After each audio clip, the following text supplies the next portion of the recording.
بسم اللہ الرحمن الرحیم۔ اگرچہ بات تو رسالت سے شروع کرنی چاہیے، لیکن اللہ تعالیٰ کی اسماء پہ جو بات ہو رہی تھی، اللہ کے کچھ اسماء مفرد ہیں اور کچھ مرکب ہیں۔ مرکب نام مثلاً ارحم الراحمین، اللہ تعالیٰ کا مرکب نام جو دو الفاظ سے مل کے بنا ہو، خیر الراحمین۔ اللہ تعالیٰ کا مرکب نام فالق الحب والنوی، سورہ نام میں آتا ہے فالق الحب والنوی، گٹھلی اور بیج کو چیر دینے والا۔ رب الفلق، رب الناس، مالک الناس، الہ الناس، یہ سارے اللہ تعالیٰ کے مرکب نام۔ اور اللہ تعالیٰ کا نام کوئی بھی آدمی جب پڑھتا رہتا ہے تو اللہ تعالیٰ کی وہ صفت آدمی کے ساتھ آ جاتی ہے زندگی۔ غافر الذنب، گناہوں کو معاف کرنے والا، قابل التوب، توبہ کو قبول کرنے والا، شدید العقاب۔ تو قرآن دونوں طرح ناموں کا ذکر کرتا ہے۔ حدیث شریف میں بھی آیا ہے، حضور صلی اللہ علیہ وسلم نے کئی دعاؤں میں اللہ تعالیٰ کا مرکب نام ذکر کیا ہے، تو اس لیے مفرد نام اللہ کا لیا جائے، اکیلا یا مرکب نام لیا جائے، بہرحال دونوں کے اثرات ہوتے ہیں۔ اسی لیے آپ دیکھیں کہ بہت سے بزرگ اور مشائخ جب کسی کے لیے کوئی چیز تجویز کرتے ہیں تو اللہ کے ناموں میں سے کوئی نام اس کو بتا دیتے ہیں کہ یہ پڑھا کرو۔ مثلاً علم ہے، حافظہ اس کا کنٹینر ہے۔ ایک آدمی ایک بات پڑھتا ہے تو اب اس کو کہاں رکھنا ہے، اس نے دماغ میں محفوظ رکھنا ہے، تو دماغ اس کا ظرف ہے۔ پانی ہے تو گلاس میں ڈالنا ہے، جگ میں ڈالنا ہے۔ اسی طرح علم ہے، آدمی پڑھتا ہے تو کہیں نہ کہیں تو رکھنا ہے، وہ دماغ ایک جگہ ہے۔ تو کہتے ہیں بچے کو یا علیم و یا حفیظ پڑھانا چاہیے۔ یا علیم اے علم دینے والے، علم والے اللہ، اور حفیظ حفاظت فرمانے والے۔ تو علم بچہ پڑھے گا اور پھر اس کے حافظے میں بھی رہے گا، یہ نام تجویز کر دیتے ہیں۔ اور اسی طرح مختلف نام اللہ تعالیٰ کے مختلف مواقع کے لیے بزرگ تجویز کر دیتے ہیں۔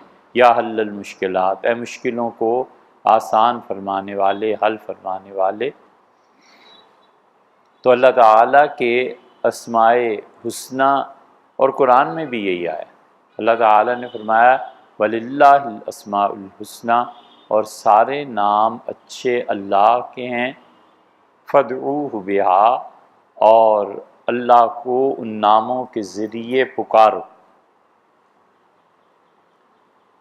اختلاف اس بات پر ہوا ہے کہ اللہ تعالیٰ کا نام کوئی آدمی اپنے پاس سے رکھ سکتا ہے یا نہیں۔ دونوں موقف ہیں امت کے۔ وہ کہتے ہیں اللہ نے فرمایا سارے اچھے نام اللہ کے ہیں، تو ہر آدمی جو اچھا نام اللہ کا سمجھے رکھ لے، اللہ کو کسی بھی اچھے نام سے پکارے۔ مثلاً ایک آدمی کہتا ہے کمزوروں کو پالنے والے، تو بات ٹھیک، وہی پالتا ہے۔ یہ آدمی اپنی دعا میں مانگتا ہے اور کہتا ہے اے کمزوروں کے پالنے والے، اے کمزور لوگوں پر رحم فرمانے والے، تو اس نے ایک مرکب نام اللہ کو دیا کہ وہ ذات جو کمزوروں کے مسائل کو حل کرتی ہے۔ ایک آدمی مظلوم ہے، وہ کہتا ہے یا اے ظالموں کے ظلم کو مٹانے والے، اے کبر کا اور سرکشی کا سر توڑنے والے۔ یہ نام ہے اللہ کے مرکب ہے، کوئی حرج نہیں۔ دوسرا گروہ امت میں ایسا ہے جنہوں نے کہا کہ اللہ تعالیٰ کے نام بس توقیفی ہیں۔ توقیفی کا مطلب وقف ہے، وقف کا مطلب سٹاپ۔ کہ اب اس کو کوئی آدمی نہیں کر سکتا کچھ بھی، جو اللہ نے اپنے نام بتائے ہیں اور جو رسول اللہ صلی اللہ علیہ وسلم بتائے ہیں بس وہی نام ہے، اس کے علاوہ کوئی آدمی اپنے پاس سے نام نہیں رکھ سکتا۔ تو وہ کہتے ہیں کہ اللہ کے مرکب اور مفرد ناموں کو ڈھونڈو، تمہیں جو اپنے مطلب کا نام مل جائے بس اس پہ چلے جاؤ۔ حضور اقدس صلی اللہ علیہ وسلم نے ایک جگہ فرمایا، آپ نے فرمایا تم میں سے جب زندگی میں کوئی مشکل پیش آ جائے کسی کو، لذو بیا ذل جلال والاکرام، یہ جو اللہ کا نام ہے نا، یا ذل جلال والاکرام، فرمایا چمٹ جاؤ، اس بار بار پڑھو، یا ذل جلال یا ذل جلال والاکرام، یا ذل جلال والاکرام، بار بار پڑھو اپنی مشکلات کے حل کے لیے۔ اب حضور صلی اللہ علیہ وسلم نے اللہ کا مرکب نام تجویز فرمایا ہے، یا ذل جلال والاکرام، اے وہ ذات جو بہت بزرگی والی، بہت عزت والی، بہت احترام کی ذات، اس لیے یہ کرے یا اپنے پاس سے اپنی زبان میں پکارے، کوئی حرج، دونوں طرف دلائل، دونوں طرف بزرگ ہیں، کسی کو بھی غلط نہیں کہا جا سکتا، دونوں کی اپنی اپنی رائے ہے، اور اللہ تعالیٰ کی ذات جو بھی اس سے محبت سے پکارتا ہے کسی بھی نام سے، تو اللہ تعالیٰ اس کی قدر کرتے ہیں۔ معروم کی مثنوی کی بات آپ نے سنی ہوگی کہ وہ چرواہا تھا اور بکریاں چراتا تھا، تو ایک دن اپنی مستی میں جا رہا تھا، بکریوں کو چرا رہا تھا، تو اس نے پڑھنا شروع کیا اور اس نے کہا کہ اے خدا بندو الہ، اے خدا، اے میرے مالک، اے میرے مولا، تو کجا، تو کہاں ہے تاکہ میں تیری خدمت کروں۔ چار کد دوزم کنم شانے سرت، تیرے لمبے لمبے بال ہیں، میں ان میں کنگھی کروں، اگر کوئی الجھاؤ پیدا ہو جائے تو اسے سلجھاؤں، پھر اچھی اچھی تیری مینڈیاں بناؤں، پھر میں شام کو جب واپس آؤں تو تھکا ہوا ہو، میں تیرے پاؤں دباؤں، اور اے پھر اللہ اپنی بکریوں کا تازہ دودھ اور مکھن اور سب چیزیں گھر کی ہیں، یہ میں تجھے کھلاؤں، اور اے اللہ تجھے اچھی طرح تیرا لباس پہن۔ اس طرح کی باتیں کرتا رہا، جا رہا تھا تو گفت موسیٰ ہائے ہیرا سرشدی، موسیٰ علیہ السلام بڑا ضبط کیا، آخر فرمانے لگے، اوے پاگل کیا کر رہا ہے تو، مسلمان شدے کافر شدی، تو مسلمان ہی نہیں ہے، تو کافر ہے، اللہ کو ایسی ایسی باتیں کہہ رہا ہے جو انسانوں کی خصوصیات ہیں، اللہ کی تو نہیں۔ اسے کہا حضرت میں کافر، ان کا کافر ہو، اسے چیخ ماری اور بھاگ گیا۔ وحی آمد سوئے موسیٰ از خدا، حضرت موسیٰ علیہ السلام کو اللہ نے وحی کی اور فرمایا کہ بندہ من از منم کر دے جدا، میرے بندے کو مجھ سے توڑ دیا، تو برائے وصل کردہ نام دی، ہم نے تو اس لیے بھیجا تھا کہ جو پہلے ہی سے ٹوٹے ہوئے ہیں انہیں جوڑو، نئے برائے فصل کردہ نام دی، یہ تھوڑا ہی کہا تھا کہ جو جڑے ہوئے ہیں انہیں بھی تم توڑ دو۔ تو مولانا نے اس سے جو استنباط کیا ہے نا، وہ یہ کہ اللہ کو کسی بھی اچھے نام سے کوئی بھی پکارتا ہے، اللہ تعالیٰ اس پکارنے کی قدر کرتا ہے۔ ایک اور بات بزرگوں کی، عظمہ فضل رحمان صاحب گنج مراد آبادی رحمۃ اللہ علیہ، بہت بڑے مشائخ میں سے، ندوہ والے سارے حضرت رحمۃ اللہ علیہ سے تقریباً سارے ادھر منسلک تھے، تو اللہ تعالیٰ کے لیے وہ منموہن کا لفظ استعمال کرتے تھے۔ کسی نے کہا حضرت آپ اللہ تعالیٰ کو منموہن کہتے ہیں ہندی میں، تو فرمایا دیکھو اللہ کا کیا مطلب ہے، اور پھر انہوں نے اس کے مطالب بیان کیا، انہوں نے کہا اللہ کا ایک مطلب یہ بھی ہے کہ جو محبت میں ڈال دے، جو محبت کی وجہ سے پرکشش بن بھی جائے اور پرکشش چیزوں کے لیے بھی بنے اور خود چیزوں کو کھینچے۔ تو انہوں نے کہا منموہن کا کیا مطلب ہے، جو چیز من کو بھائے، تو اللہ سے زیادہ کیا بھاتا ہے، تو اسے وہ تو ہمارا منموہن ہے۔ یہ ایک مثال ہے کہ کوئی آدمی اپنے پاس سے اللہ تعالیٰ کے لیے اچھے نام، اس پہ بھی بزرگوں نے دلائل دی ہیں، تو اس لیے دونوں طرف فقہا ہیں، ان کی علمی مباحث ہیں، جو آزادی ہے پوری طرح سے، بس اللہ تعالیٰ کو یاد کرے اور اسے پکارے۔ ایک مسئلہ الہیات میں بہت نازک ہے اور وہ رؤیت باری تعالیٰ ہے۔ اہل تشیع کا عقیدہ یہ ہے کہ اللہ کو کبھی بھی نہیں دیکھا جا سکتا، نہ اس دنیا میں، نہ اس دنیا میں، نہ جنت میں، نہ کہیں اور۔ وہ کہتے ہیں اللہ کی زیارت ہوگی ہی نہیں، بالکل محالات میں سے، جبکہ اہل السنہ کا عقیدہ ہمارا اس کے برعکس، ہم پوری طرح اس بات کے قائل ہیں کہ اللہ تعالیٰ کی رؤیت ہوگی، اور اس دنیا میں البتہ ممکن نہیں ہے، آخرت میں جا کے اللہ کی زیارت ہوگی۔ اور بڑے ٹھوس دلائل ہیں اہل السنہ کی، وہ کہتے ہیں قرآن خود کہتا ہے کہ وجوہ یومئذ ناظرۃ الی ربہا ناظرہ، اور اس دن چہرے بڑے خوش و خرم، بڑے تازہ جنتیوں کے چہرے اپنے پروردگار کو دیکھ رہے ہوں۔ اہل تشیع کہتے ہیں اس کا مطلب یہ نہیں ہے، مطلب یہ کہ اللہ کے انعامات کو دیکھ رہے ہوں گے، اللہ کو نہیں دیکھ رہے ہوں گے۔ ہم کہتے ہیں اللہ تعالیٰ نے فرمایا ہے کہ اپنے پروردگار کی زیارت کریں گے۔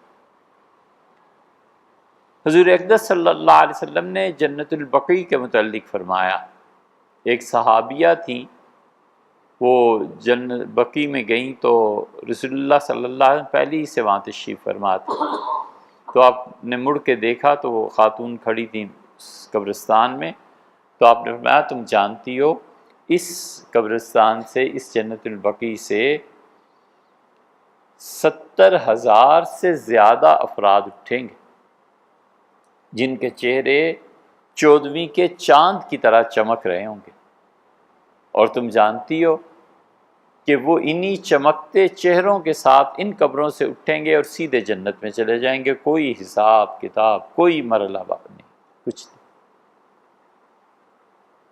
تو یہ جو ہیں جنت البقیع میں 10,000 سے زیادہ صحابہ کرام رضی اللہ عنہ دفن ہیں۔ صحابہ رضی اللہ عنہ کی بہت بڑی تعداد، ہم تک نام بھی نہیں ان کے پہنچے۔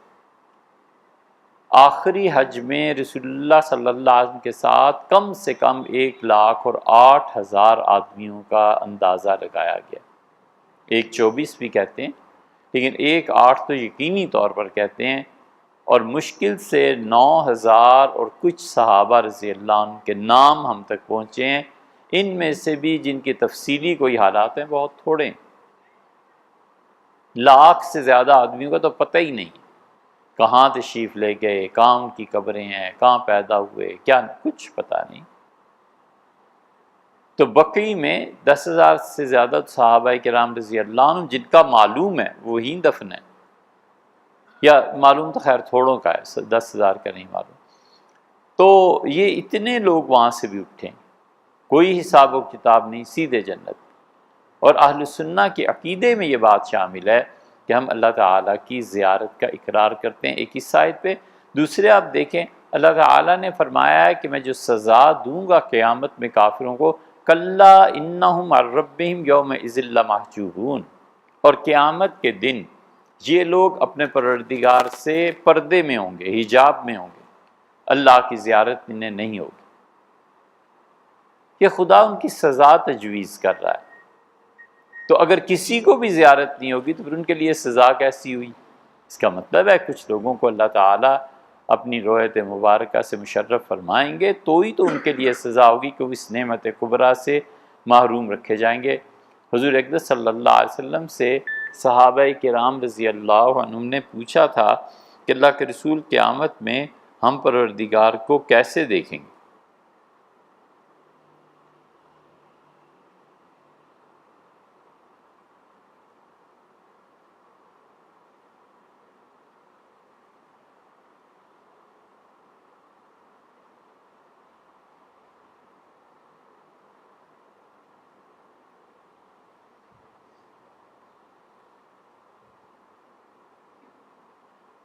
احتشام کہاں؟ احتشام نہیں ہے؟ اچھا شام صاحب یہ میسیج انہوں نے بھیجا، جلدی ہے بہت انہیں۔ اچھا میں بتاتا ہوں، آپ کے پاس فون تو نہیں ہے؟ تو حضرت رسالت پناہ صلی اللہ علیہ وسلم نے بہت احادیث میں اس کا، صحابہ کرام رضی اللہ عنہ نے کہا اللہ کے رسول ہم دیکھیں گے کیسے؟ مطلب یہ کہ اربوں آدمی کھڑے ہوں گے، اب اللہ کی زیارت کیسے ہوگی؟ آپ نے فرمایا تم 14ویں کے چاند کو دیکھتے ہو؟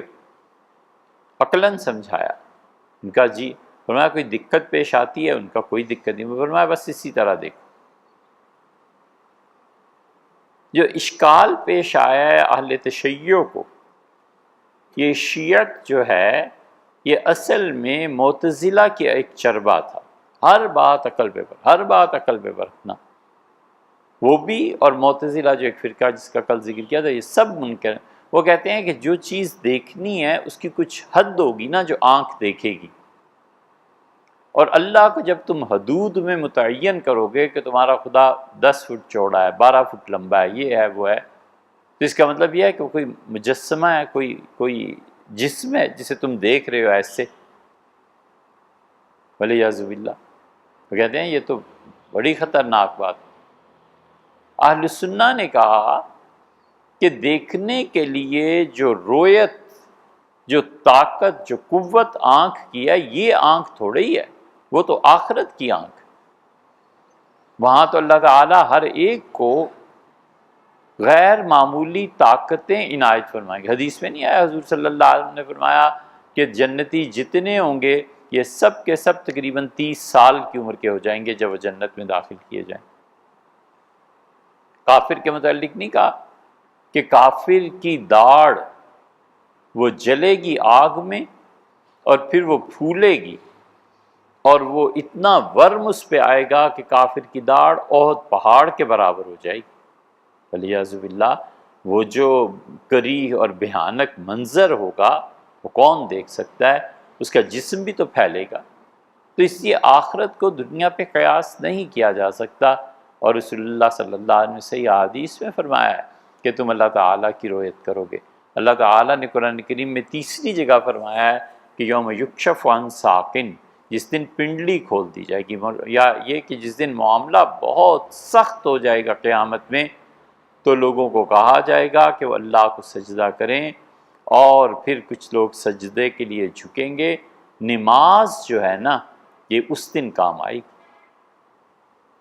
جو لوگ دنیا میں نہیں جھکتے، نماز نہیں پڑھتے، وہ کھڑے ہوں گے، اور اللہ کی رویت زیارت ہوگی بھی تو سجدے سے محروم ہوں گے، سیدھا ایسے گریں گے جا کے۔ جو بینڈ آنا چاہیے تھا، جو رکوع کے لیے جھکنا تھا، یہ اس نے کیا نہیں نا زندگی میں، تو جا کر سیدھا زمین پہ لگے گا اور پیشانی زمین سے ٹکرائے گی۔ شاہ ولی اللہ صاحب رحمۃ اللہ نے لکھا ہے ایک جگہ، کمال کی بات، یہ شاہ صاحب بھی لکھ سکتے تھے۔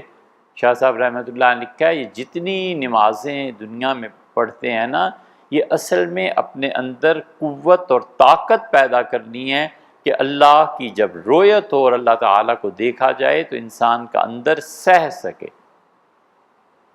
اس کی مثال ہم دیتے ہیں، حضرت نے کی رحمہ اللہ، جیسے یہ پہلوان بچوں کو تیار کرتے ہیں نا، جیسے جم میں بچوں کو تیار کرتے ہیں، پہلے تھوڑا سا وزن اٹھواتے ہیں، پھر اور زیادہ، پھر اور زیادہ، پھر ایک دن اسے بوری دے دیتے ہیں کہ یہ بوری اٹھاؤ پوری، تو آہستہ آہستہ استعداد بڑھتی ہے۔ شاہ صاحب نے کہا ساری زندگی نماز پڑھ کر یہ استعداد پیدا ہوتی ہے کہ اللہ تعالیٰ کو دیکھ سکے۔ اللہ کا دیکھنا کوئی کھیل تماشی کی چیز تھوڑا ہی ہے۔ اسی لیے قرآن کہتا ہے کہ جو لوگ نماز نہیں پڑھتے وہ اللہ کی زیارت سے محروم رہیں گے، استعداد ہی نہیں ہوگی نا۔ اور رسول اللہ صلی اللہ علیہ وسلم نے فرمایا کہ پہلی مرتبہ جو تم اللہ کو دیکھو گے تو سجدے میں گر جاؤ گے۔ قرآن میں آیا ہے کہ یدعون الی السجود وہم سالمون، یہ اللہ کو اس لیے نہیں دیکھ سکیں گے، سجدہ نہیں کر سکیں گے کہ یدعون الی السجود، دنیا میں انہیں دعوت دی جاتی تھی اذان کے ذریعے کہ مسجد میں آ کے نماز پڑھو، وہم سالمون، اور ان کی صحت بالکل ٹھیک تھی، سالم تھے، سالم کا لفظ استعمال ہوا ہے، سالم تھے، ٹھیک تھے، ذہنی طور پہ بھی، جسمانی طور پہ بھی۔ اس دن مؤذن کی اس پکار کو اگنور کر دیا، ہونا نہ ہونا برابر ہے، اللہ نے قیامت کے دن اپنی زیارت سے بھی محروم کر دیا کہ چلو چھٹی ہوئی۔ یہ اتنا بڑا خسارہ ہے نماز نہ پڑھنے، اس سے زیادہ نقصان آدمی کیا اپنا کر سکتا؟ اس سے آدمی اپنے آپ پہ خود ہی، اللہ اسی لیے بار بار کہتا ہے ہم نے کسی پہ ظلم نہیں کیا، لوگ خود اپنے آپ پہ ہی ظلم کرتے ہیں۔ اور جن کو زیارت ہوگی لاکھوں اور کروڑوں، حضور صلی اللہ علیہ وسلم فرمایا وہ جھک اللہ کے سامنے سجدے میں جھک گر پڑیں گے، سجدہ کریں، اور وہ سجدہ اتنا طویل ہوگا، اتنا طویل ہوگا، کوئی نہیں کہہ سکتا۔ ممکن ہے کروڑ سال گزر جائیں، ممکن ہے اربوں سال گزر جائیں، سجدے میں ہی پڑا رہے گا۔ معروم نے مثنوی میں اس کی مثال دی ہے، وہ کہتے ہیں کہ یوں سمجھو کہ اللہ تعالیٰ نے فرشتوں کو کہا کہ گارے کا بہت بڑا ڈھیر لگا دو، تو گارے کا ڈھیر لگا ہوا ہے۔ جب کسی مرد و عورت کو پیدا کرنا ہوتا ہے تو فرشتے مثلاً ایک پاؤ مٹی اس سے لے لیتے ہیں اور اس کا وجود جسم بناتے ہیں، پھر اس میں روح پھونک دیتے ہیں۔ مولانا تو بادشاہ ہیں نا مثالوں کے سمجھانے کے، وہ کہتے ہیں جو اتنا گارے کا ڈھیر بنا تھا، پھر اللہ تعالیٰ نے اس پہ حسن کا چھڑکاؤ کر دیا، کہیں زیادہ حسن پڑا کہیں کم پڑا، وہ حسن کا پانی سارے گارے پہ چھڑکاؤ ہوا۔ اب فرشتے لے رہے ہیں ایک پاؤ آدھا پاؤ مٹی، ہاتھ ڈال رہے ہیں، پتلے بنا رہے ہیں بنا رہے ہیں بنا رہے ہیں، اور تم جس پتلے کو دیکھتے ہو اور اس حسن کو دیکھ کے مرد و عورت کے مر مٹتے ہو کہ کیا شاہکار ہے، کیا خوبصورت چہرہ ہے۔ یہ خالص بیوٹی اور پیور بیوٹی اور سارا حسن جو اللہ کی ذات میں ہے، قیامت میں جب تمہاری نظر پڑے گی اس پہ تو پھر تمہارا کیا حال ہوگا؟ کہتے ہیں پاگل ہو جاؤ گے کہ نہیں؟ وہ کہتے ہیں یہ ہے وہ سجدہ جو اللہ کو دیکھ کے تم کرو گے، اور اللہ تعالیٰ کی رویت، بس پھر کتنے سال سجدے میں پڑا رہے گا کچھ پتہ۔ تو رویت باری تعالیٰ پہ حضور اقدس صلی اللہ علیہ وسلم نے مسلسل اس عقیدے کی تلقین کی ہے، اور ہمارا ایمان بھی اسی پہ۔ اللہ تعالیٰ نصیب فرمائے۔ اللہ تعالیٰ نے قرآن کریم میں آپ دیکھیں گے کئی جگہ پر فرمایا کہ جو لوگ ہم سے ملاقات نہیں کرنا چاہتے، بڑا اللہ نے ناراضگی کا اظہار کیا ہے، وہ لوگ جو مجھ سے ملنا نہیں چاہتے، اللہ نے کہا ہے ایسے نالائق، ایسے بدبخت لوگ ہیں کہ وہ حضور اقدس صلی اللہ علیہ وسلم نے فرمایا من کرہ لقاء اللہ، جو اللہ سے ملنے سے بیزاری کا اظہار کرتا ہے، اللہ اس سے ملنے سے بھی بیزاری کا اظہار کرتا ہے۔ ومن احب لقاء اللہ، اور جو اللہ تعالیٰ سے ملنے کو اچھا سمجھتا ہے، اس کا ایمان اور عقیدہ ہے اللہ بھی اس سے ملے گا۔ حضرت عائشہ رضی اللہ عنہ نے پوچھا، ان کا ام المومنین رضی اللہ عنہ نے کہا کہ میں نے عرض کیا اللہ کے رسول وہ تو پھر موت ہے، موت کے بعد ہی تو ملا جا سکتا ہے، اور موت تو ہر ایک کو بری لگتی ہے۔ آپ میں عائشہ یہ بات نہیں ہے، موت واقعی ہر ایک کو بری لگتی ہے، لیکن عین جب جان نکل رہی ہوتی ہے نا، اس سے اس وقت پھر پوچھا جاتا ہے، اور جو آدمی اس وقت اللہ کی ملاقات، اس کے اشتیاق اور شوق اور محبت کا اظہار کرتی ہے، اس کی روح اسے سیدھا عرش معلیٰ کے نیچے لے جاتے ہیں، اور جو کافر کی روح اس وقت انکار کرتی ہے، اس سے اللہ ملنے سے بھی انکار کر دیتا ہے۔ تو باری تعالیٰ کی رویت یہ یقینی چیز ہے، وہ قیامت میں ہوگی، جنت میں بھی ہوگی۔ جنت میں بار بار لوگوں کو ایسے ہوں گے جنہیں ایک مرتبہ رویت۔ یہ چیزیں بہت گہری ہیں۔ ایک مرتبہ ام المومنین ام سلمہ رضی اللہ عنہ نے کہا کہ حضور اقدس صلی اللہ علیہ وسلم نے ایک دن فرمایا کہ مجھے دیکھ لو جو آج میرے ساتھ ہو، اور تم میں سے کچھ ایسے ہیں جو جنت میں جا کر بھی دوبارہ مجھے نہیں دیکھ سکیں گے۔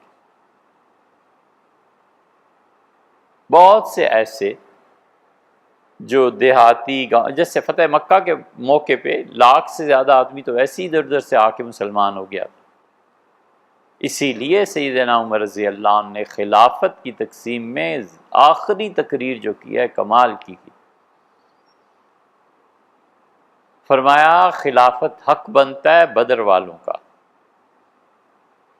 اور بدر والوں میں سے ایک آدمی بھی جب تک دنیا میں زندہ ہے خلافت کہیں نہیں جائے گی، اور بدر والوں کے بعد احد والوں کا، اور احد کے بعد میں نے تو ان کو شامل نہیں کیا جو خندق میں آئے ہیں، اور فتح مکہ والوں کا تو کوئی بالکل نام اور تذکرہ ہی نہیں ہے اس خلافت میں۔ اور یہ عمر بن العاص چاہتے ہیں کہ میں خلافت میں ان لوگوں کو بلاؤں، اور یہ وہ لوگ ہیں جنہیں ہم نے اللہ کے نام پہ مارا ہے، اور فرمایا کہ رسول اللہ صلی اللہ علیہ وسلم کے ساتھ ہر طرح کے لوگ آ گئے تھے جنہوں نے ان کی صحبت میں رہ کے کچھ سیکھا بھی نہیں، بس زیارت ہوئی ہے۔ مطلب یہ تھا کہ خلافت ہر ایک کو کیسے دی جا سکتی۔ سیدنا عمر رضی اللہ عنہ نے عہد پہ بند کر دیا، بس ان کا قربانیاں جنہوں نے دی ہم ان کو لائیں گے آگے۔ جب ام المومنین رضی اللہ عنہ نے کہا کہ رسول اللہ صلی اللہ علیہ وسلم نے فرمایا، تو مدینہ منورہ میں کھلبلی مچ گئی۔ اوفو، یہ روایت تو کسی تک پہنچی ہی نہیں تھی، اور سب سے پہلے سیدنا عمر رضی اللہ عنہ نے سنی، اور وہ امیر المومنین ہونے کے باوجود، وقار اور عزت کے باوجود بھاگے اور آ کے کہا کہ رسول اللہ صلی اللہ علیہ وسلم نے فرمایا تھا۔ کہا ہاں، یہ بھی مجھ سے فرمایا تھا کہ مجھے دیکھ لے جس نے دیکھنا ہے، اور کچھ ایسے ہیں جو جنت میں بھی پہنچ کے مجھے نہیں دیکھ سکیں گے۔ سیدنا عمر رضی اللہ عنہ نے کہا کہ آپ مجھے اتنا بس بتا دیں میرے متعلق، میں ان میں شامل ہوں۔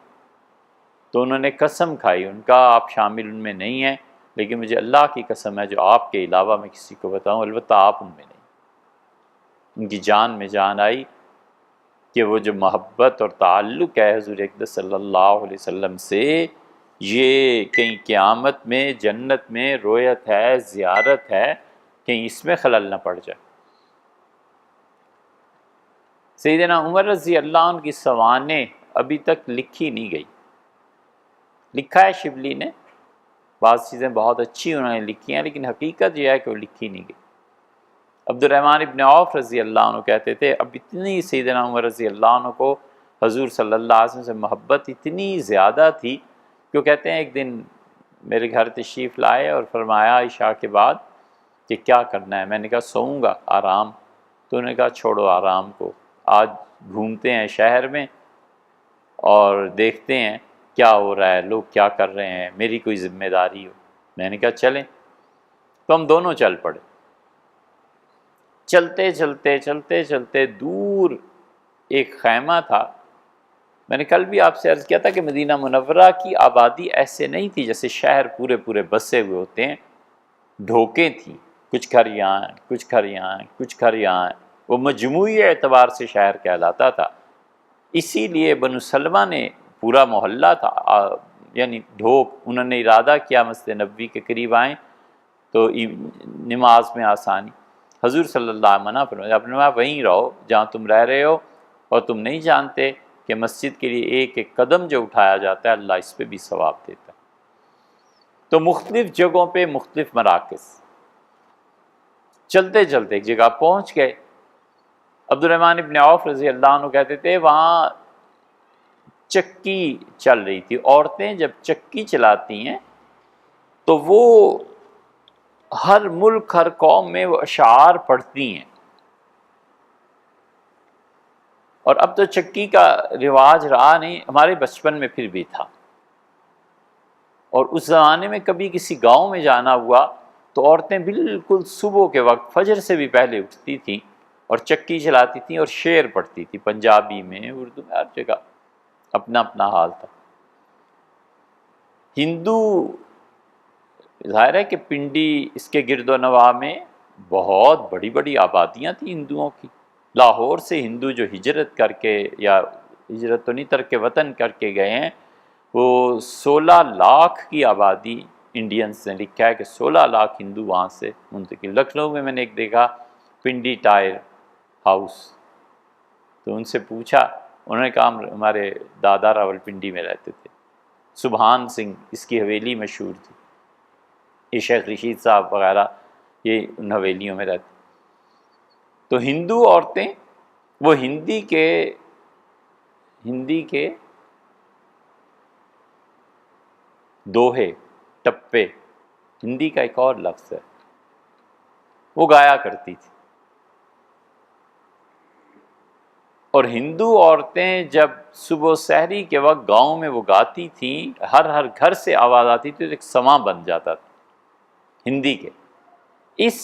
ان اشعار کو جو عورت چکی چلاتے ہوئے پڑھتے ہیں اسے کہتے ہیں چکری ہندی میں۔ یہ چکری کا نام اسی لیے چکری ہے، راجہ نثار صاحب جہاں کے ہیں، یہ چکریاں وہاں پڑھی جاتی تھیں کیونکہ وہاں پہ بہت ہندوؤں کی آبادیاں تھیں، اور وہ چکی چلاتے ہوئے جو کچھ پڑھتی تھیں چکری، اور اسی سے چکریاں پڑھتی تھیں اور چکری اس کا نام پڑ گیا۔ وہاں بھی عورت عرب سوسائٹی میں بار بار 3 جملے پڑھتی تھی اور کہتی تھی محمد سید الابرار، محمد صلی اللہ علیہ وسلم تمام نیک لوگوں کے آقا ہیں۔ پھر ایک مصرع پڑھتی تھی، پھر تیسرے مصرے پہ ثلاثی تھی نا، 2 مصرے پورے اور ایک تیسرا، اردو شاعری میں بھی ہے، تو کہتی تھی حل تجمعنی والدار، کوئی ایسا دن بھی آئے گا جب جنت میں اللہ مجھے اور نبی صلی اللہ علیہ وسلم کو کہیں اکٹھا کر دے، مجھے ان کے پاس رہنے کا موقع ملے۔ پھر پڑھتی تھی، پھر چکی کو پیستی تھی۔ عبد الرحمن ابن عوف رضی اللہ عنہ کہتے ہیں کہ میں نے دیکھا امیر المومنین نے جب یہ شعر سنے تو اس خیمے پہ رک گئے اور پھر رونے لگے، آنسو گرتے جا رہے تھے اور بار بار اسے سن رہے تھے۔ رسول اللہ صلی اللہ علیہ وسلم کی یاد نے اتنا غلبہ کیا کہ انہوں نے پھر اس عورت کو کہا کہ کیا یہ ممکن ہے کہ تم مجھے بھی اپنے شعر میں اس دعا میں یاد رکھ لو؟ اس کا کون ہو تم؟ ان کا میں عمر ہوں۔ تو انہوں نے وہ شاعرہ تھی، اس سے چوتھا مصرع بڑھا دیا کہ اللہ کیا یہ ہوگا کبھی کہ حضور صلی اللہ علیہ وسلم، میں اور عمر ہم سب جنت میں اکٹھے ہو جائیں۔ عبد الرحمن ابن عوف رضی اللہ عنہ کہتے تھے کہ سیدنا عمر رضی اللہ عنہ اگلے دن تشریف نہیں لا سکے، معلوم ہوا بیمار ہو گئے ہیں۔ 21 دن تک سیدنا عمر رضی اللہ عنہ چارپائی پہ لیٹے رہے، اور لوگ کہتے تھے کیا بیماری ہو گیا؟ میں جانتا تھا کہ حضور صلی اللہ علیہ وسلم کی جدائی کا دکھ ان پہ غالب آ گیا ہے اور اب یہ لیٹ جائیں گے، اور وہی ہوا 21 دن تک وہ چارپائی سے نہیں اٹھ سکے، ان پہ اس محبت کا اتنا غلبہ۔ یہ ہر وقت جو لوگ بتاتے ہیں وہ اتنے سخت تھے، اتنے سخت تھے، سیدنا عمر رضی اللہ عنہ خود فرماتے تھے کہ اگر میں یہ سختیاں چھوڑ دوں تو لوگ تو اللہ کی قسم جان لیں کہ میں کتنا نرم ہوں اس امت کے بارے میں، تو جو کندھے پہ چادر پڑی ہے نا، میرے لوگ یہ بھی اٹھا کر چلتے بنے، کہ میں سختیاں اس لیے کرتا ہوں کہ لوگ ڈسپلنڈ لائف گزاریں۔ تو رسول اللہ صلی اللہ علیہ وسلم نے فرمایا جنت میں بھی نہیں مجھے دیکھ پائیں گے۔ اسی طرح اللہ تعالیٰ کی رویت، باری تعالیٰ کی ایک بار بس لوگوں کو ہوگی۔ کچھ لوگ ہوں گے جنہیں وہاں کے وقت کے مطابق ہر مہینے، اور کچھ ہوں گے جنہیں ہر جمعے کو، اور کچھ ہوں گے جنہیں صبح شام اللہ کی زیارت ہو، صبح بھی اور شام بھی وہ اپنے پروردگار کے لیے سفر کریں گے، پیش کیے جائیں گے۔ ایسے خوش قسمت بھی ہوں گے، اور اللہ کی تجلیات جب ان پر پڑیں گی تو رسول اللہ صلی اللہ علیہ وسلم اپنے گھر لوٹ کے آئیں گے ہفتے کے بعد یا جب بھی، تو اس کے گھر والے کہیں گے کہ آپ تو بالکل تر و تازہ اور بالکل جوان معلوم ہوتے ہیں، یہ کیا ہوا ہے؟ تو کہیں گے کیوں نہیں، ایسے ہی ہے، ہمارے پروردگار نے ہم پہ نئی تجلی ڈالی ہے، ہمارے پروردگار کی زیارت ہوئی ہے، اس وجہ سے ہم۔ آپ دیکھتے نہیں دنیا میں بھی کسی سے محبت ہو، ماں سے، باپ سے، کسی سے، آدمی جب ان سے مل کے آتا ہے تو پھر موڈ اور ہوتا ہے، اور جب ان سے ناراض ہوتا ہے تو پھر موڈ اور ہوتا ہے۔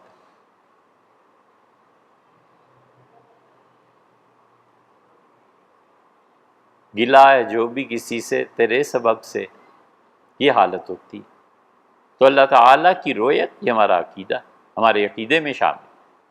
یہ وہ چیزیں ہیں جہاں ہم پہنچ کے اس چھوٹے دائرے میں، اور اس دائرے سے باہر جو نکلے ہیں اہل تشیع، اور وہ ہیں جو کہتے ہیں نہیں رویت، اللہ تعالیٰ کو نہیں دیکھا جائے گا، اور پھر اس سے بھی آگے ایک بڑا دائرہ ہے جو کفر اور اسلام کے درمیان۔ یہ اللہ تعالیٰ کے بارے میں ہمارے عقائد ہیں، اور اللہ تعالیٰ پر اور اس کی ذات و صفات پر عقیدے کے بعد سب سے اہم کام رسالت پر عقیدہ ہے۔ اور رسالت کے عقیدے کی ابتدا یہ ہے کہ بندے اور اللہ کے درمیان کیسا تعلق ہے، اللہ تعالیٰ تک پہنچنا جو اسے مانتا ہے کیسے ممکن ہے۔ اللہ تک پہنچا جائے عقل کے ذریعے، اللہ تعالیٰ تک پہنچا جائے ان کے ذریعے جنہیں اس نے اپنے خدائی اختیارات دے رکھے ہیں، اور اللہ تک پہنچا جائے ان کے ذریعے جنہیں اس نے پیغام دے کے بھیجا ہے، اور اللہ کو مانتا ہے اور باقی اس سے کچھ پتہ نہیں۔ یہ 4 درجات بنتے ہیں، 5ویں کوئی صورت ممکن نہیں۔ جہاں سے آپ کہیں شروع کرتے ہیں، اگر اس سے آپ شروع کر لیں کہ اللہ کو مانتا ہے اور اللہ کی باقی باتیں اسے کچھ پتہ نہیں ہیں، تو یہاں پر پہنچ کے اشاعرہ اور ماتریدیہ یہ 2 مکتب فکر ہیں، 2 اسکول آف تھاٹس ہیں۔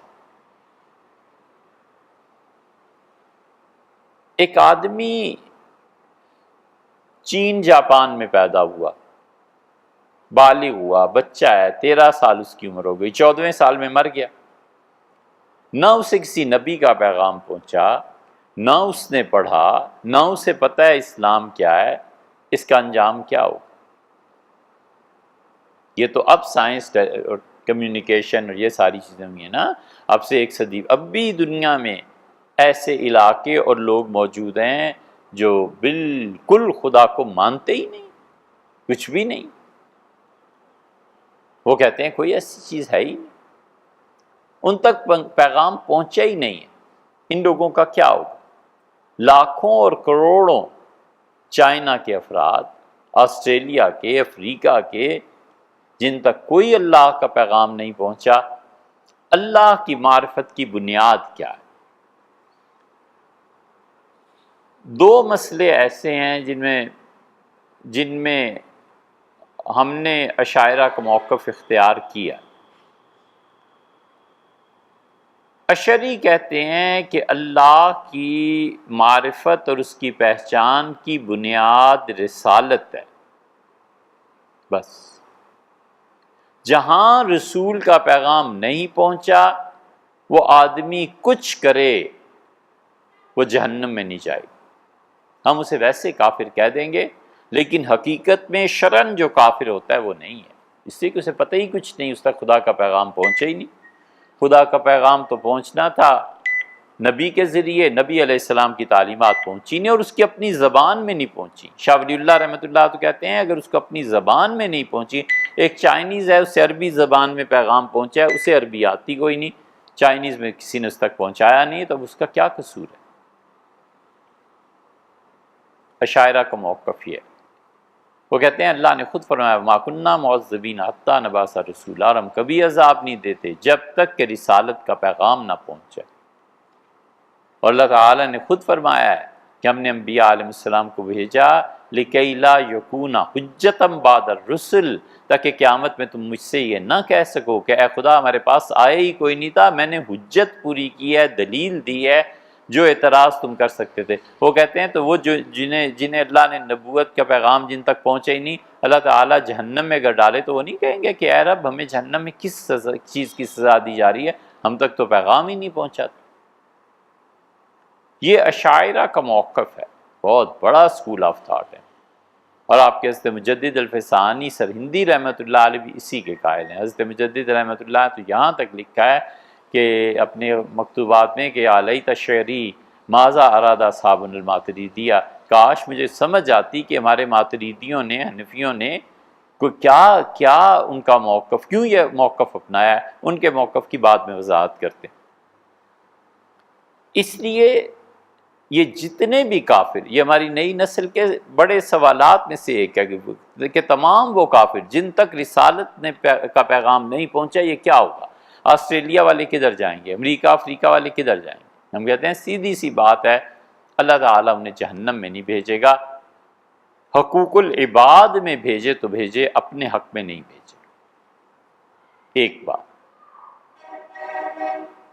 انہوں نے جتنی بھی نیکیاں کی، خدا انہیں قیامت میں اس کا صلہ دے گا، چاہے یہ صلہ دے کہ جہنم میں نہ بھیجے، اور چاہے کچھ اور صلہ دے، مگر انہیں ان کی نیکیوں کا صلہ ملے گا۔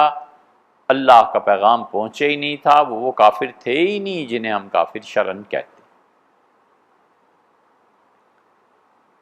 یہ لوگ جہنم میں نہیں جائیں گے تو جائیں گے کہاں؟ کچھ لوگوں کا خیال ہے کہ اصحاب وہ جو آراف پہ کھڑے ہوں گے نا، جن کے بارے میں قرآن کہتا ہے کہ ان کی نیکیاں اور برائیاں برابر ہوں گی، اور وہ آراف میں ہوں گے۔ آراف کا مطلب درمیان میں، جنت اور جہنم کے، جنت میں پہنچے نہیں ہوں گے، وہم یتبعون، لیکن انہیں خواہش، انہیں امید ہوگی اپنے پروردگار سے کہ جنت میں چلے جائیں۔ کچھ اب آگے رسالت کیا خواہوں، حضور اقدس صلی اللہ علیہ وسلم یہاں کچھ نہیں فرمایا، اگر کچھ فرما جاتے تو مسئلہ ہی حل ہو جاتا۔ نبی کریم صلی اللہ علیہ وسلم سے اتنا تو پتہ چلتا ہے کہ جس تک پیغام نہیں پہنچا مختلف احادیث سے، اس کو عذاب نہیں دیا جائے گا، لیکن ہوگا پھر اس کا کیا؟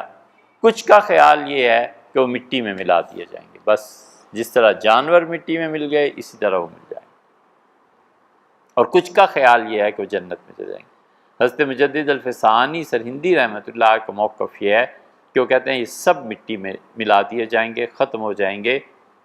اور ابن عربی نے ایک اور نظریہ دیا، حضور اقدس صلی اللہ علیہ وسلم سے آخرت کے اور ان چیزوں کے بارے میں اگر کوئی چیز ثابت نہ ہو نا، تو پھر اتنی گنجائش ہوتی ہے کہ مختلف علماء بڑے بڑے وہ اپنا نظریہ پیش کریں۔ یہ تو تنگی اب ہمارے یہاں آئی ہے کہ ذرا ہلے نہیں اور کفر کے فتوے، بڑے وسیع الظرف لوگ تھے، دوسروں کی سنتے تھے۔ اصل میں حضرت مجدد رحمۃ اللہ ابن عربی کے نظریے پہ تنقید کی ہے، اور ابن عربی کے بارے میں حضرت مجدد رحمۃ اللہ علیہ ویسے بھی پریشان ہیں۔ اپنے مکتوبات میں ایک جگہ لکھتے ہیں کہ مجھے کچھ سمجھ نہیں آتی میں ابن عربی کے بارے میں کیا کروں، جب ان کی کتابیں پڑھتا ہوں تو مملو الضلالۃ، گمراہی سے بھری پڑی ہیں اس شخص کی کتابیں، اور جب میں دوسرے اگلے جہان کی طرف نظر اٹھاتا ہوں تو اللہ کی بارگاہ میں جو خاص خدا کے دوست ہیں ان میں وہ بیٹھا ہوا ملتا ہے، مجھے نہیں سمجھ آتی میں کیا کروں۔ پھر اس نظریے پہ جب آئے ہیں کہ جس شخص تک پیغام نہیں پہنچا اسلام کا، اس کا کیا بنے گا، ابن عربی نے ایک نظریہ پیش کیا۔ ابن عربی رحمۃ اللہ نے کہا کہ قیامت کے دن اللہ تعالیٰ ایک پیغمبر کو اٹھائے، نیا پیغمبر پیدا کرے گا، لوگوں میں بھیجے گا، اس دن جو تصدیق کریں گے وہ جنتی، جو تردید کریں گے جہنمی۔ حضرت مجدد رحمۃ اللہ نے اس سے اختلاف بھی کیا، اس کا رد بھی کیا۔ حضرت مجدد رحمۃ اللہ بڑی اچھی دلیل دی ہے، ایک ہی دلیل زبردست دی ہے۔ انہوں نے کہا وہ جو حشر ہے نا، وہ کوئی عمل کی جگہ نہیں ہے، وہ تو انعام یا سزا ملنے کی جگہ ہے، اس دن کہاں سے عمل پیدا ہوگا؟ اور پھر فرماتے ہیں کہ میرا خیال ان لوگوں کے بارے میں یہ ہے کہ جو پہاڑوں کی چوٹیوں پہ پیدا ہوئے، کسی جزیرے میں پیدا ہوئے، پیغام نہیں پہنچا ان تک، میرا نظریہ یہ ہے کہ قیامت میں وہ جانوروں کی طرح مٹی میں ملا دیے جائیں گے، اور انہیں عذاب نہیں ہوگا، حقوق العباد میں کوئی ہو تو ہو، باقی کچھ نہیں۔ اور پھر اس کے بعد ایک عالم کشف کی بات بھی لکھی ہے، فرمایا میں نے عالم کشف میں انبیاء علیہ السلام کو دیکھا، حضور اقدس صلی اللہ علیہ وسلم کو، اور سب کو دیکھا، اور میں نے اپنا یہ نظریہ ان کے سامنے بیان کیا تو وہ خوش ہوئے میری اس بات سے، اور فرمایا یہ ٹھیک، یہ ان کا نظریہ۔ اس لیے کہ جتنے کافر جن تک خدا کا دین نہیں نہ پہنچا، ان کے بارے میں یہ نہیں سوچنا چاہیے ہر ایک کو جہنمی، ہر ایک کو جہنمی، یار اس تک پیغام ہی نہیں پہنچا۔ ایک بات یہ ہے۔ دوسرا موقف ماتریدیوں کا ہے۔ ماتریدی کہتے ہیں کہ شریعت کے تفصیلی احکامات سے تو خبر ہم بھی نہیں مانگتے، ہم یہ نہیں کہتے کہ وہ نماز بھی پڑھتا ہو، ایسے بھی ہو، ایسے بھی ہو، ہم اتنا کہتے ہیں، امام ابو حنیفہ رحمۃ اللہ کا مسئلہ ہے، وہ کہتے ہیں بس اتنا کہتے ہیں کہ اسے کچھ نہ کچھ شدھ بدھ حاصل ہو کہ دنیا خود بخود نہیں چل رہی، اسے کسی نہ کسی نے بنایا ہے، بس۔ تو یہ جو اقرار ہے اتنا کہ ہم سب خود سے نہیں چل رہے، کوئی ذات، کوئی ہستی ہے جس نے اسے بنایا ہے، اگر اتنی بھی اللہ کی معرفت اسے ہے کسی بھی نام سے، بخشے جائیں گے، جنت میں چلے جائیں گے، معافی ہو جائے گی، حقوق العباد کو چھوڑ کے باقی معافی۔ ماتریدیہ اس کے قائل ہیں، وہ کہتے ہیں انسان کو اللہ نے عقل دی ہے، عقل کے ذریعے کچھ تو سمجھے نا۔ امام ابو حنیفہ رحمۃ اللہ کے زمانے میں مذاہب کی جب بحثیں ہوتی تھیں، امام صاحب رحمۃ اللہ علیہ بصرہ جاتے تھے، اور کئی دن یہ سب نظریات وہاں پیش ہوتے تھے، علماء بیٹھتے تھے، بحثیں ہوتی تھیں۔ اب وہ مجلسیں ہی نہیں رہی، اب علماء ہی نہیں رہے، تو کیا بحثیں ہونی۔ ایک ملنے آ گیا امام صاحب رحمۃ اللہ علیہ، ان کی چھوٹی سی مسجد تھی، خود ہی اذان دیتے تھے، خود ہی نماز پڑھاتے تھے۔ اس نے کہا اللہ کے ہونے کی دلیل کیا ہے؟ امام صاحب اس لیے حاضر ہوں۔ انہوں نے کہا پھر کسی وقت آنا، میں اس وقت بہت مصروف ہوں۔ اس کا کیا مصروف؟ انہوں نے کہا میں ذہنی طور پہ بہت مصروف ہوں، تم پھر کسی وقت آنا، بات کریں گے۔ میں نے کہا کیا مصروفیت ہے؟ انہوں نے کہا بھائی مصروفیت یہ ہے کہ ایک کشتی ہے اور وہ ایک کنارے سے تختے اٹھا رہی ہے، مختلف رنگوں کے تختے ہیں، اور مجھے جوڑنا ہے ان تختوں کو، گھر بنانا ہے اور کام کرنے ہیں، اور وہ اس کنارے پہ آ کے اتار دیتی ہے۔ آدمی تو کوئی ہے نہیں، کشتی تو خود ہی چل رہی ہے، تو میں لکڑیاں پھر اتارتا ہوں، پھر رکھتا ہوں، میں سوچ رہا ہوں کہ کتنی لکڑیاں ہیں، کیسے اتارنی ہیں، کیا کرنی۔ اس نے کہا آدمی جو چلا رہا ہے کشتی، ان کا وہ تو ہے نہیں۔ اس کا یہ کیسے ہو سکتا ہے کہ کشتی بغیر ملا کے چلے؟ انہوں نے کہا اسی طرح جس طرح دنیا خود بخود چل رہی ہے، وہ کشتی بھی خود بخود چل رہی ہے۔ تو ان کا موقف اور نظریہ یہ ہے کہ وہ کہتے ہیں اجمالاً بس اتنا تو مانتا ہو نا کہ کائنات میں کوئی نہ کوئی تو ہے، اور وہ پھر اس کے دلائل بھی دیتے ہیں۔ ان کے مقابلے میں اشاعرہ ہیں۔ اشعری کہتے ہیں کچھ نہیں، بس اتنا کافی ہے کہ رسالت کا پیغام اس تک نہیں پہنچا۔ اللہ کی معرفت کا ایک نظریہ تو یہ ہے، دوسرا نظریہ یہی کہ عقل کے ذریعے کم سے کم اللہ کو تو پہچانتا ہو، اور بنائے رسالت خدا کی معرفت ہے یا بنائے عقل، یہ دو الگ الگ اسکول آف تھاٹس ہیں۔ ہم کہتے ہیں کہ بنائے رسالت ہے، انبیاء علیہ السلام سمجھاتے ہیں، خدا کی معرفت کی راہ وہ دکھاتے ہیں۔ اگر رسالت کا پیغام کہیں نہیں پہنچا تو قصہ ہی ختم ہو گیا۔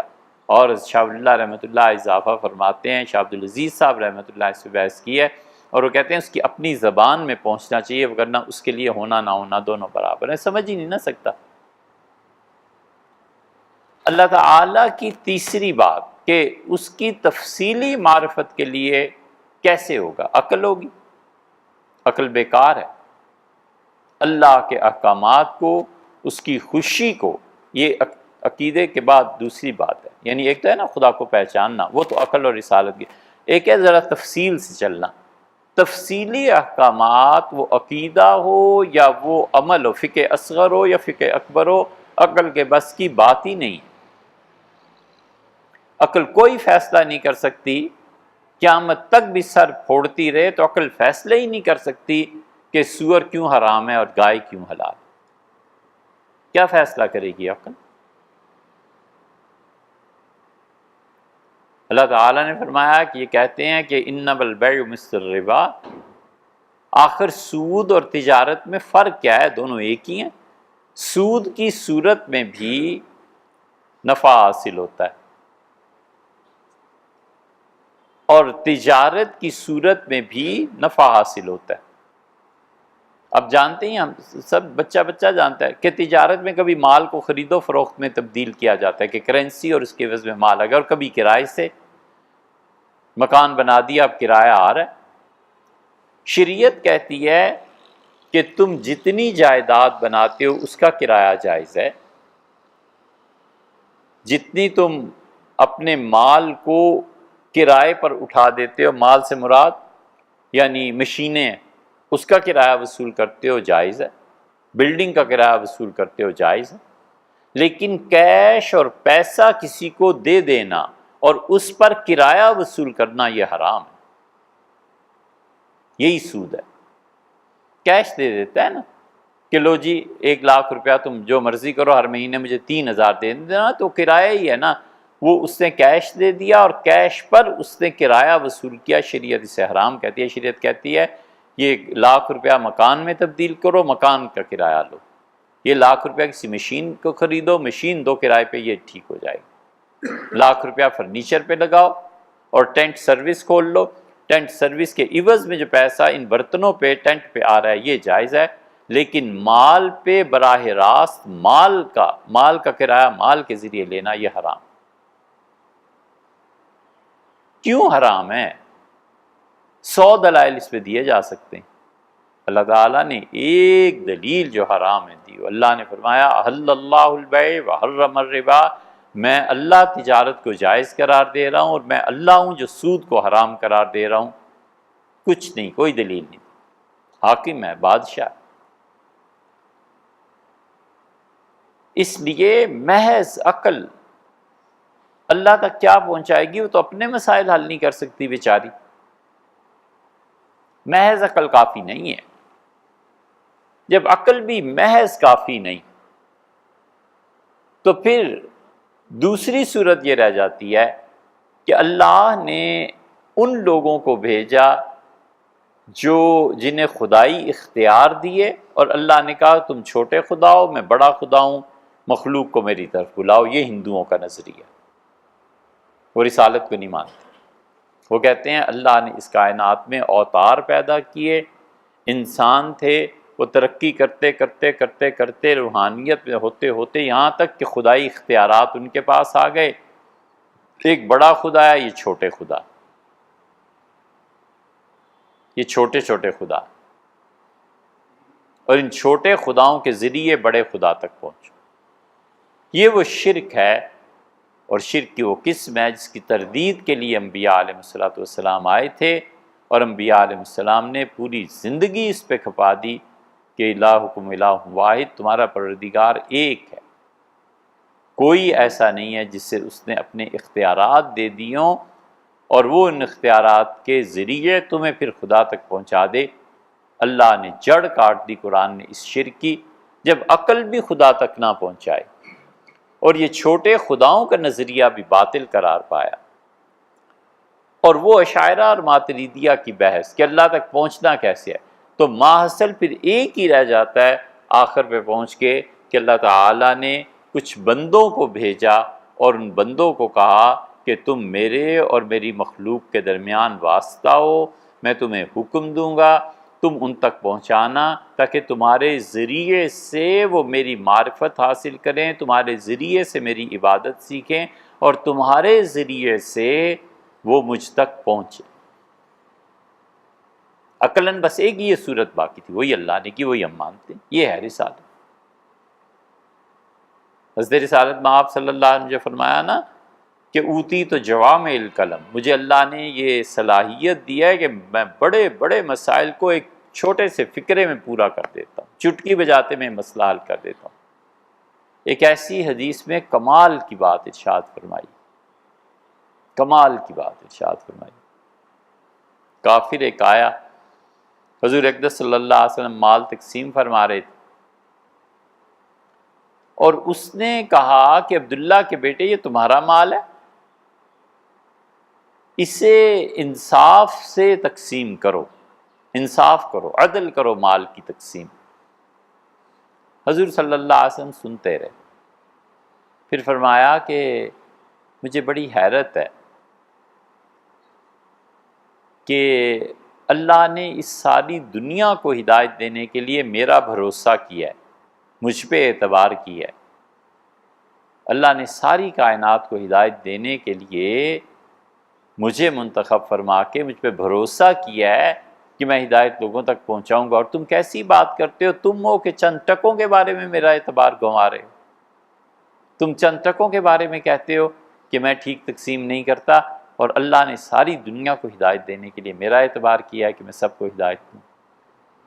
کیسے کمال کا جواب دیا۔ یہ ہے رسالت کہ ہم کہتے ہیں ایک ہی طریقہ تھا، اور وہ تھا انبیاء علیہ الصلوۃ والسلام کا آنا۔ انشاءاللہ کل بات کریں گے۔